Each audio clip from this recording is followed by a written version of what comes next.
Assalamualaikum warahmatullahi wabarakatuh. Selamat siang, salam sejahtera. Berjumpa lagi dengan saya, Susno Duaji, di channel podcast Susno Duaji. Ada beberapa berita yang sangat menarik ya minggu ini. Selain Panji Gumilang, adalah berita tentang Roky Gerung. Ya, ini top. Roky Gerung yang dituduh menghina dan merendahkan martabat Pak Jokowi atau Presiden Republik Indonesia. Nah, pertanyaan yang besar adalah apakah bisa dihukum? Karena apa? Katanya menimbulkan kegaduhan di sana sini, menimbulkan keresahan dan lain-lain. Bahkan sampai unjuk rasa minta Roky Gerung ditangkap dan dihukum. Pertanyaannya apa bisa? Nah, gitu saja. Negara Indonesia ya negara hukum. Kita semuanya harus menghormati hukum, punya kedudukan yang sama di depan hukum.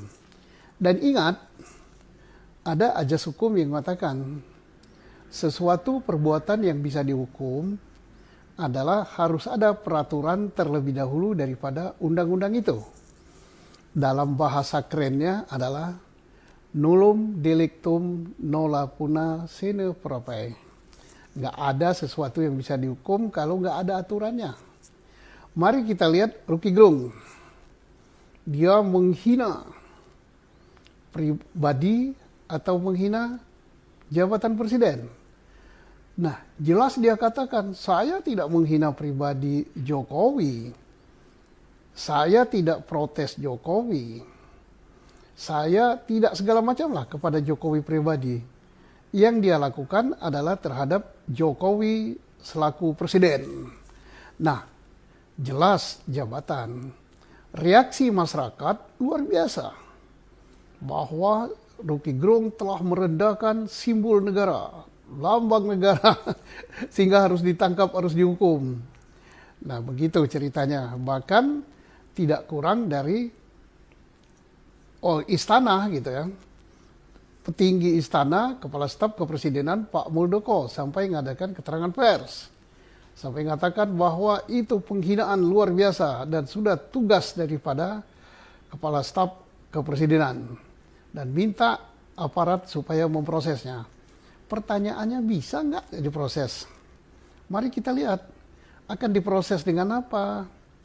Penghinaan atau merendahkan martabat atau apalah namanya sejenis itu terhadap Presiden Republik Indonesia.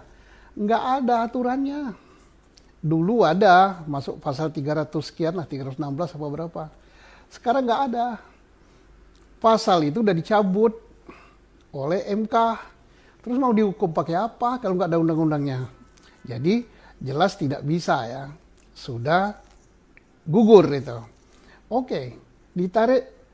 Wah itu pribadi, menghina pribadi presiden. Nah, ada dua pertanyaan. Roky Gerung mengatakan saya tidak menghina Pak Jokowi selaku pribadi. Saya menghina presiden, bukan menghina, tapi saya protes. Saya koreksi terhadap presiden. Oke lah, itu alasan Roky Gerung. Tetapi bagaimanapun juga pribadi Jokowi. Tapi sudah gugur. Kenapa? Delik itu adalah delik aduan. Harus Pak Jokowi sendiri yang ngadu. Bukan delik laporan, dia ngadu. Nggak boleh orang lain.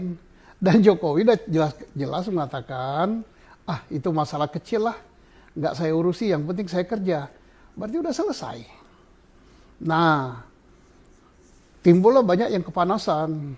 Entah kepanasan panas benar, entah kepanasan ingin cari apalah kepada presiden gitu kan. Tapi jelas tidak bisa dihukum lah gitu kan. Tapi ada juga yang, bisa itu dihukum. Itu sudah meresahkan, sudah begini. Itu kan tafsir. Hukum itu nggak bisa main tafsir gitu. Nanti dikira kriminalisasi. Tapi ada juga yang nggak puas. Kan bisa dijerat dengan undang-undang ITE. Itu kan undang-undang keranjang sampah. Nanti pasti reaksi orang kalau dipakai undang-undang itu adalah mencari-cari dan kriminalisasi. Ya malulah negara gitu. Dan dengan kejadian ini siapa sih yang makin terangkat namanya? Ya jelas Pak Jokowi, pamor Pak Jokowi semakin naik, namanya semakin baik sebagai negarawan dan sebagai presiden yang tidak tebal telinga akan kritik, tidak tipis telinga akan kritik. Dia nerima kritik, bagus, jadi nama Pak Jokowi terangkat. Yang kedua yang dapat panggung siapa? Ya Rocky Gerung. Rocky Gerung dapat panggung karena berbagai pihak menanggapi, media nanggapi, pakar-pakar hukum nanggapi, terus politisi nanggapi, tim sukses nanggapi. Jadi yang menang Rocky Gerung gitu kan, nomor 2 pemenangnya.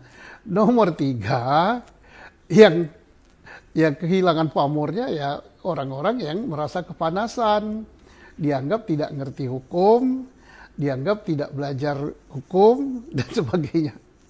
Nah inilah, jadi kita harus hati-hati. Hal ini ya nggak bisa dihukum lah. Terus undang-undang ITE yang akan diajukan, mohon agar penyidik, ya polisi lebih berhati-hati. Ya, sampai nanti dikira polisi diperalat untuk hal-hal mempolitisasi hukum dan dianggap kriminalisasi. Nggak bagus lah, ini negara demokrasi, kita bebas berpendapat dan segala sesuatu diatur oleh hukum.